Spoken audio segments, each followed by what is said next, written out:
Agora, vamos dar uma olhada, as relações comerciais do Brasil com o mundo, né, e ver o que ela trouxe, quais são as principais características disso. Primeira coisa, os nossos principais produtos de exportação, e aqui nós não estamos colocando, por exemplo, automóvel, né? Nós estamos aqui pondo as exportações de commodities e itens relacionados às commodities. Então, os principais itens são esses aqui: soja, óleo bruto de petróleo, minério de ferro, combustível de petróleo, carne bovina, farelo de soja, açúcar, milho, carne de aves, café torrado, não torrado e celulose. Quando a gente olha aqui, né, o que a gente vê é que esses itens trouxeram um ganho para a balança comercial entre janeiro e setembro, em comparação ao mesmo período do ano passado, um ganho total de 21,6 bilhões de dólares só nesses itens. E no total da balança comercial, quando a gente pega o total geral, nós tivemos o nosso superávit, foi de nossas exportações crescendo 48 bilhões de dólares. E a boa parte desse crescimento se deu pelo aumento de preços. Já os volumes estão em declínio, eles já começaram a ter um certo declínio. Por exemplo, 8,7% nesse período na soja, 9,5% no petróleo, 4,1% no minério de ferro, 8,4% nos açúcares e melaços e 10% em café não torrado. Então, conforme avançar uma queda do ritmo do crescimento global, em especial o da China, nós vamos ver também, além de eventuais ajustes de preços, nós também deveremos perceber algum tipo de retração do consumo. Agora, os nossos principais produtos de importação, e aqui o destaque, são vários os produtos: gás, carvão, óleo bruto de petróleo, motores, mas o que eu quero chamar a atenção nesse conjunto são os adubos e fertilizantes químicos e compostos inorgânicos que tiveram, por exemplo, no caso do fertilizante, nesses primeiros 9 meses do ano, nossas importações mais do que dobraram. Aumentou o volume, porque também aumentou, a safra vai aumentar, em cana teve uma redução de área, mas no restante houve uma expansão. E também os preços, com 74% de aumento de preço. Então, nós tivemos aqui uma alta de gasto nas importações só com fertilizantes de 11,4 bilhões de dólares. E mais quase 2,8 bilhões nos compostos organo-inorgânicos. E também com a alta de preço de petróleo, nós tivemos uma alta de despesa de 3,5 bilhões de dólares. São os principais itens. Aí também 1,6 bilhões em gás natural e liquefeito. Então, aqui também, conforme a nossa economia esse ano se acelerou, a nossa economia, quando ela se acelera, e houve uma transformação que vem ocorrendo há décadas, em que aumentou muito a área de serviços e reduziu um pouco da indústria, mas de qualquer maneira, quando nós crescemos, nós aumentamos a necessidade das importações. Então, nossas importações também tiveram uma elevação no período de 50 bilhões de dólares, né? Liderados, então, por fertilizantes, compostos inorgânicos, por óleo bruto de petróleo e por gás, uma boa parte. Então, de um lado eu tive ganho com as exportações e de outro lado eu tive mais despesas com as importações. Mas isso não é de todo ruim, porque o nosso volume de exportações conseguiu permitir que o Brasil crescesse esse tanto que ele deve crescer esse ano, entre 2,5% e 3%, sem que houvesse uma deterioração das transações correntes, que até setembro ainda estão bem comportadas. Nós vamos ver como é que vai ficar daqui para o final do ano. Agora, nossos principais clientes, e aí que deve ficar o foco das nossas preocupações, as nossas exportações, nosso maior cliente é a China, com quase 70 bilhões de dólares nesse período, 27,5% das nossas exportações. Os Estados Unidos com 27,9 bilhões, 11%. A Argentina com 11 bilhões, a Holanda com 8 e depois os outros 7 ou 8 fornecedores, né, compradores, com médias entre 6 e 5 bilhões de dólares. Agora, o que chama atenção é que os 5 principais clientes, eles concentram 50% das nossas exportações praticamente. E a China sozinha é 27,5%. Quando eu olho para de quem nós compramos, nós vamos perceber que aqui nós estamos no meio de duas placas tectônicas. Nós estamos sobre a placa tectônica dos Estados Unidos e sobre a placa tectônica da China, né? E que essas duas placas estão, a relação entre elas, ela se assemelha a uma relação de Guerra Fria e que na verdade está esquentando. E nós não sabemos qual é essa geopolítica que vai ocorrer nos próximos 2, 3 anos. Mas de qualquer maneira, 46 bilhões das nossas importações vieram da China e 39,4% dos Estados Unidos. Depois vem a Argentina, a Alemanha e os demais países. E a Rússia, que era o 23º fornecedor nosso, ela pulou para a 6ª posição exatamente pelo fornecimento de óleo diesel e fornecimento de fertilizantes. Agora, o nosso maior cliente, que é a China, nesses itens em que ela compra da gente, soja, minério de ferro, petróleo, carne, celulose, açúcar, etc., ela tem uma predominância significativa. Por exemplo, na soja, a compra de soja da China representa 67,2% de toda a exportação brasileira. O minério de ferro representa 62%. Petróleo, óleo bruto de petróleo, 37%. Na carne fresca e bovina congelada, 67%. 38% da celulose e 40% da carne suína. Isso aqui demonstra que nós temos uma forte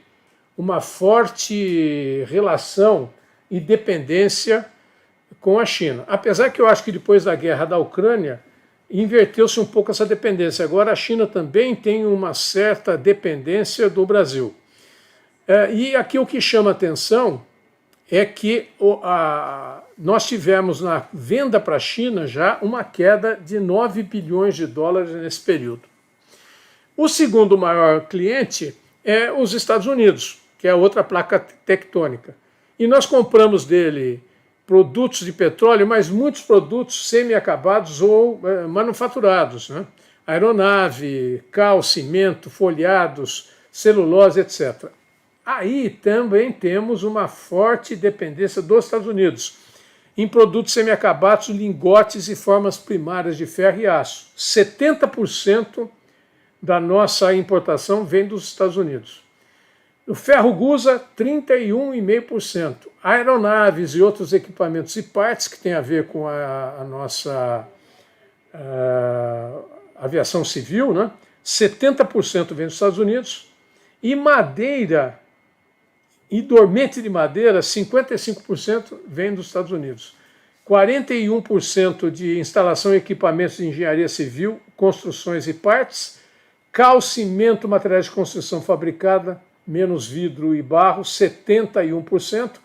E 41% dos folhados, conglomerados e outros trabalhos de madeira. Bom, então aqui nós temos nós compramos muito da China, vou até voltar. Muito da China,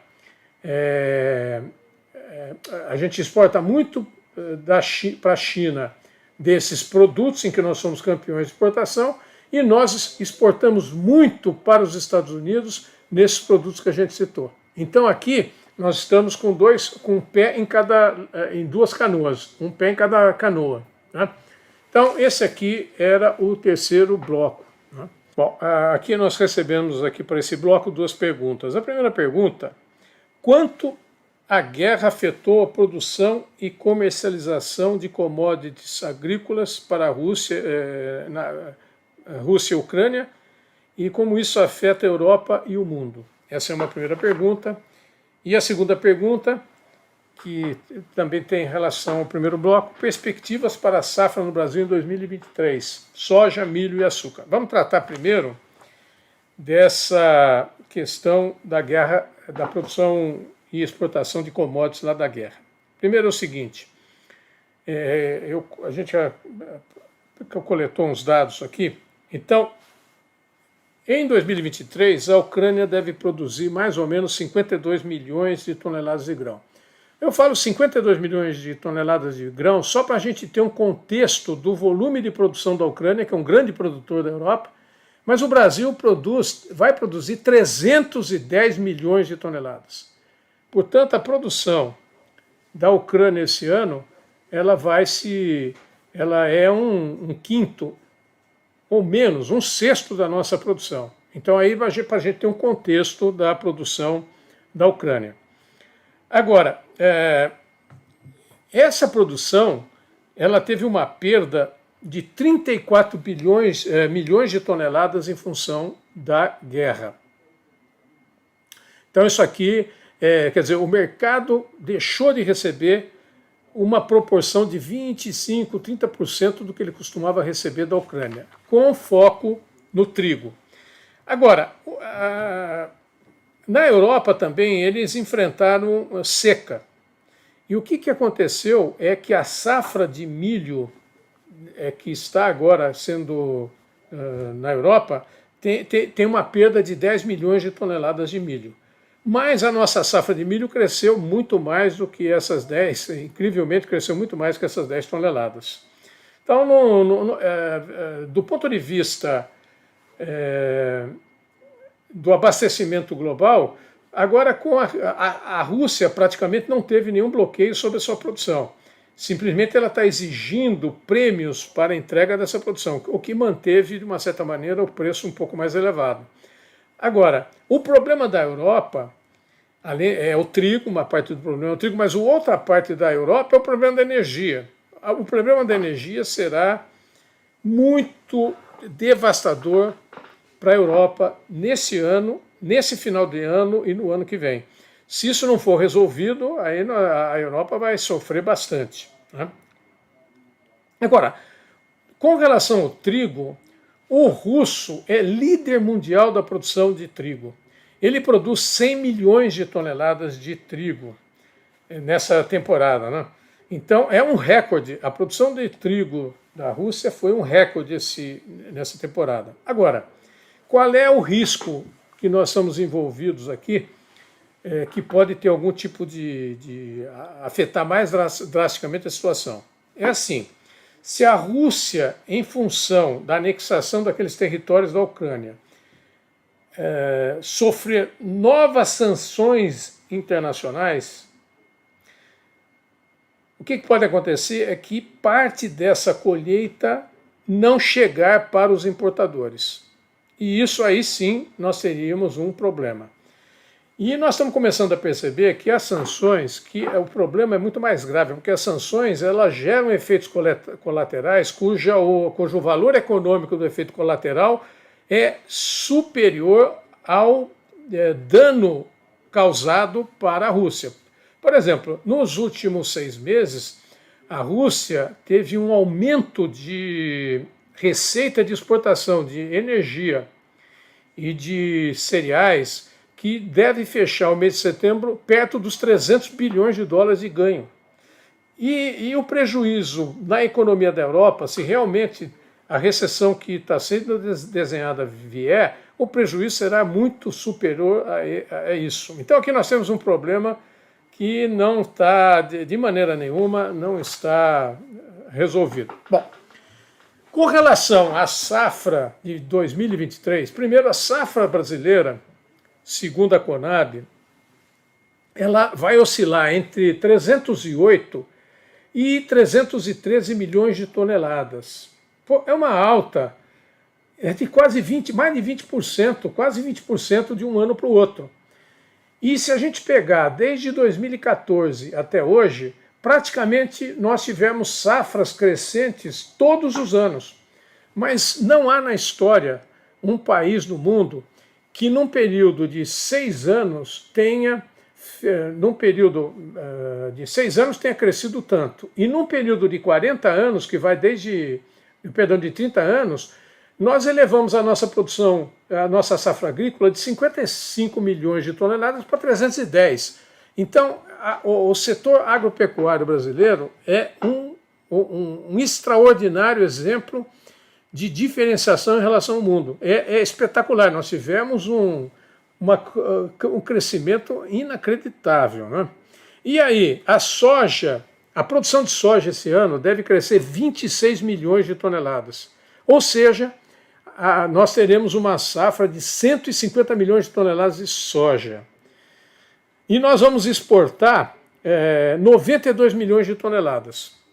Bom, a safra de soja ela deve valer a preço de mercado hoje 100 bilhões de dólares. A produção de milho, 10%, quase 10% maior que a safra anterior. Então nós vamos produzir 125 milhões de toneladas. E vamos exportar 44 milhões de toneladas, mais 34 bilhões. A safra vai produzir uma riqueza de 34 bilhões. É espetacular. Com relação à cana-de-açúcar, o Brasil deve produzir 596 milhões de toneladas, um crescimento de 1,9% sobre o período anterior. Porém, com uma redução de 1,3% na área plantada, porque os outros produtos estão tendo preços mais atrativos e tirando essa produção, essa área de produção, mas a produtividade aumentou. Portanto, o que nós podemos dizer é que a nossa safra para esse ano ela será a recorde dos recordes e deve dar uma posição de conforto, mesmo que ocorra eventualmente alguma perda de preço no final na metade do ano que vem, tá bom? Então eu acho que eram essas duas perguntas.